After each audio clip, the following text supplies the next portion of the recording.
Hi guys and welcome back. So today I'm going to be showing you how to make these sweet potato pie bars. Let's begin. To get started on the recipe, you'll want to make the base. Grab yourself a food processor and place in your digestive biscuits. Then blitz these up until they are a fine sandy consistency. You don't want any large lumps.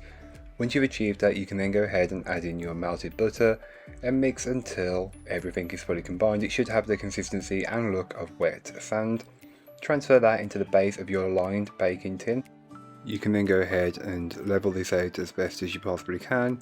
I used a spatula to start with, but that wasn't really helping, so then I used a small cranked offset palette knife. That worked really well. So then you can make the filling, which is the sweet potato. So take a food processor and add in your sweet potato puree, your evaporated milk, light brown sugar, all of your spices, and your eggs. Then blitz this until the mixture is completely smooth, or as smooth as possible. You're looking for it to be one consistent colour with no change in texture. Grab your base and then pour over the sweet potato filling. Spread and level as much as you need to, then bake. Once baked, allow to cool fully, then you can slice them up. I find leaving them in the fridge overnight is best. Make sure they're covered so they don't form a skin, and make sure you cut yours better than I did. Finish them off with some cream. I attempted quenelles, but they didn't turn out very well. They wasn't perfectly smooth.